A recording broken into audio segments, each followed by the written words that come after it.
Hi everybody, it's Susan from Sunrise Quilt Studio, and this is block number 4 in the Christmas basket quilt project. This one is called Flower Pot, and here is the block that I finished. This one is made with 2 colors plus the background, and this one goes together pretty much like the other 3 blocks that we've already done, the other 3 piece blocks. Colors are different, pieces are in a little bit different order. So there's lots of half square triangles, so use whatever method you're comfortable with making half square triangles. I am using triangles on a roll, and there's other foundation papers you can use, and there's templates that you can use and rulers. You can use the 2 at a time method or the 8 at a time method, whatever works for you. So anyway, I hope you'll stay with me, and I'll show you how to put this block together. Here are the fabrics that you're going to need to make block number 4 in the Christmas basket project. This is the flower basket block. For A, you need 1 2.5-inch square. For B, you need 4 3-inch squares, or you need 4 squares from triangle paper. So you cut that according to the directions of your triangle paper if that's what you're using. And that is being paired up with one of the background fabrics, which is, you can cut it the same size as you do your focus fabric. C is 2 2.5-inch squares. D is 4 2.5-inch squares. E is 2 2.5 by 6.5-inch rectangles. F is 2 2.5 by 4.5-inch rectangles. I is 1 3-inch square, and it is paired up with another background fabric. And I'm using triangle paper with this one too. And then H is 2 2.5-inch squares. So let's get started by making the half square triangles first. And I'm going to put my fabrics right sides together. This one's a little bit bigger because I have the selvage here, so I can see the holes where it was manufactured right there. So I'm going to avoid those, and then I'm going to lay my triangle paper on top, and then I'm going to pin it away from the dotted lines. The dotted lines is where I'm going to stitch, so I want to pin where the pins won't be in the way of my presser foot.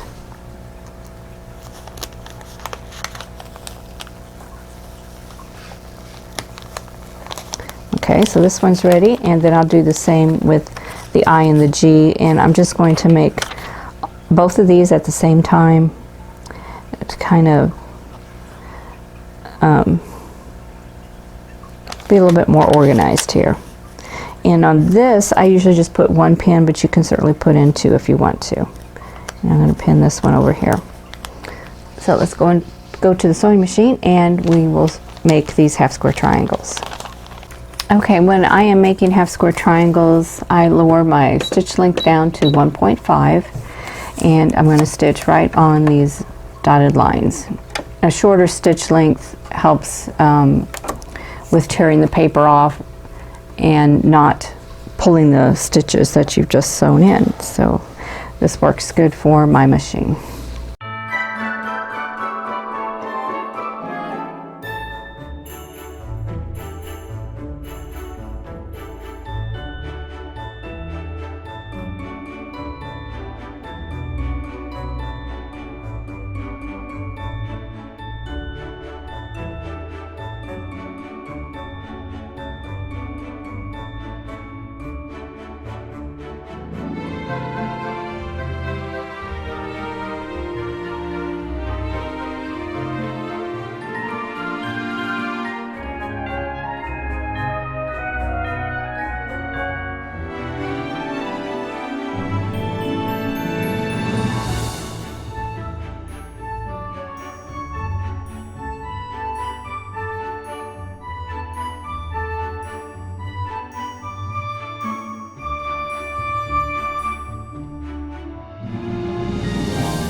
So now I'm ready to trim down these half square triangles. So I'm going to remove all the pins, and then I'm going to trim on the solid lines. So I'm going to do this one first and just line up my ruler on that solid line and trim. And just do this all the way around.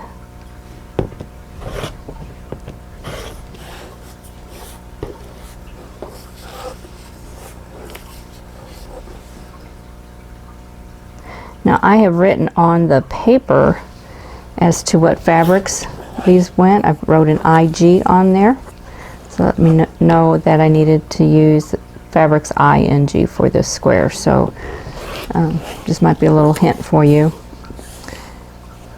to mark on your paper anything that helps you out. And then trim that, and now I have 2 half square triangles. I'm going to tear off triangle paper. I'm just going to crease it, tear it off, and then I have a half square triangle right there. So when I get done cutting all of these and tearing off the paper, then I will press and then I will trim the little dog ears off. Now for the bigger square, you can use a bigger ruler. I'm just going to use the ruler I have handy right here. But do the same thing. I'm cutting on the solid lines.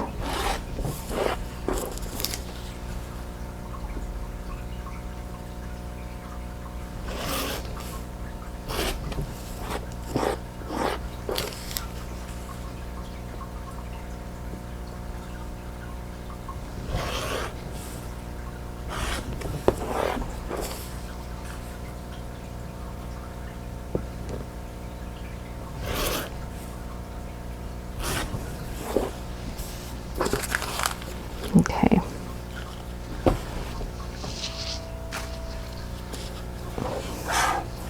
Now I'm going to cut through from side to side.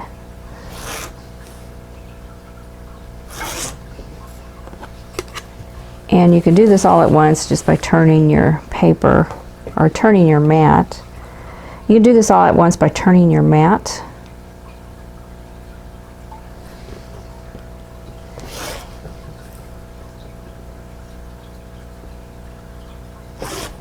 Okay, and now all I need to do is to cut these in between the stitching lines.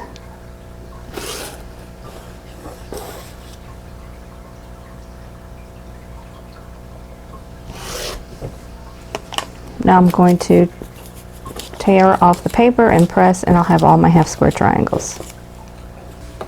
Okay, now we're going to make some flying geese units. So we need the F rectangles, which I have right here. We need H squares and C squares. And these flying geese units are going to be mirror image. One of them is going to have the red on the right side, the blue on the left, and the other one's going to have the blue on the right and the red on the left. So I'm going to go ahead and get started on these. I'll remove my little markers. And I'm going to start and put the red square on the left side of the first rectangle. And I'm going to match up the raw edges, and then I'm going to sew from the center corner here down to the lower left corner. And you can draw a line right there from corner to corner, or you can use your diagonal seam tape or any other tool that you have to make flying geese units.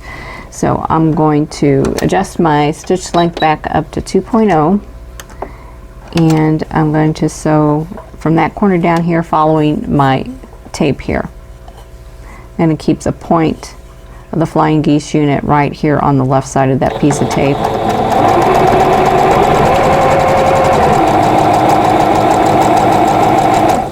And that'll give me a straight line.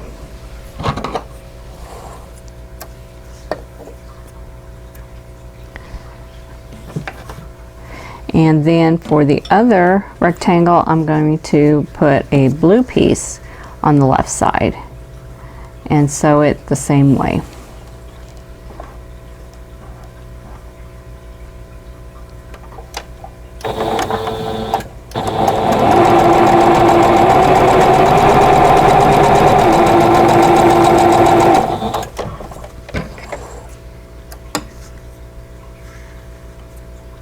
Okay, and now I need to trim off the outer corners of both of these pieces, so I'm going to trim, leaving a 1/4 inch seam allowance, and then I'll press open and I'll have half of the flying geese unit. So I'm going to do that on both pieces, and I'll press them and then I'll sew on the other square. Okay, so on this piece I'm going to sew the blue to this side.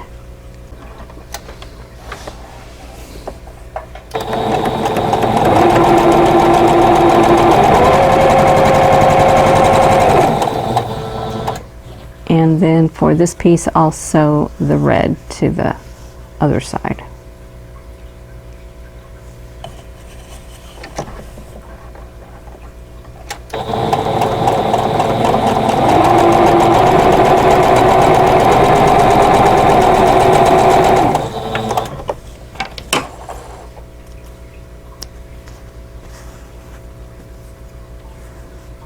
Okay, I'm going to trim threads, and then I'm going to trim off the corners just as I did previously.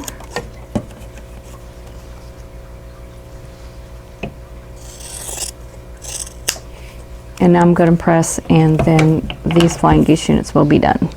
So now these flying geese units mirror image each other. Okay, so now we're ready to lay out the block and sew it together. Okay, now we're ready to lay out the pieces so we can sew the block together. So I'm going to start with the E piece, and I'm going to lay this down here, and then it needs the B and the G triangle. So that would be, so we have this triangle which is going to go here, and then it needs a D square in the corner, and then I need another triangle here. I'll turn this right side up, and then the E rectangle. So I need an A square. It goes here,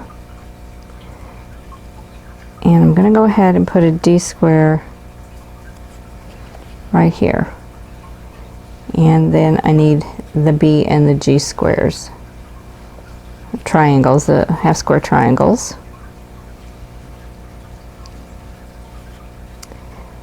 And let's see, I need another. Just follow the diagram for placement of all the pieces. Okay, this one is going to get, whoops. We want to match these colors all the way across here. So we get a flying geese unit there and one here. And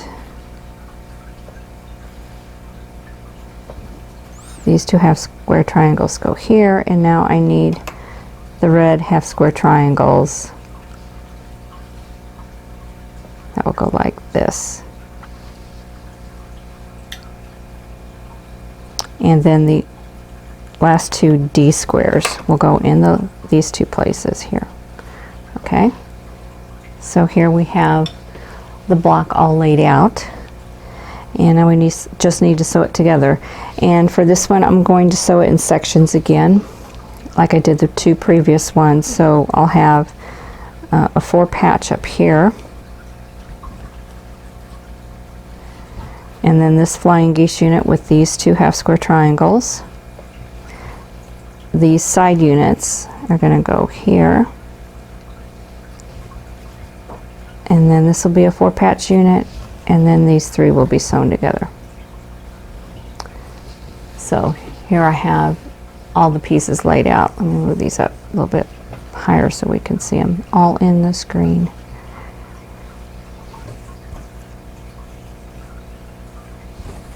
Okay.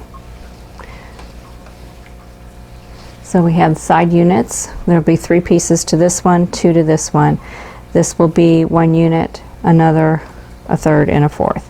So I'm going to sew all of these together in units. Then I will sew the units together in rows, sew the rows together, and then I will add this side unit and then this side unit, and then the block will be complete. Okay, when you're sewing these units together, you may have seams to match. So you'll want to take that into consideration. What I'm going to do is I'm going to sew each unit separately.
Okay, here's what I've got at this point. I have the side units here, and I have the center of the block sewn together in 4-patch units. So I'm double checking right now to make sure I have everything going the right direction, and I'm looking at my diagram and making sure all my flying geese are right, and this looks correct. So now I'm going to sew these 2 units and these 2 units together, and I'll press the seam, and then I'll sew the rows that they create together. Then I'll add the side units.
So here is the block on point that we just finished, and I think it turned out pretty well.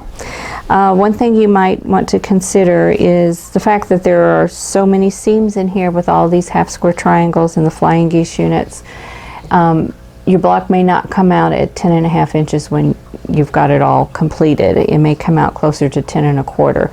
So if you want to make it 10.5, you may have to use a scant 1/4 inch to get it that way. That's what I did with mine. On my machine, my needle can be moved, and I moved it from a 3.5 position to a 4.0, which moves it 1 notch to the right.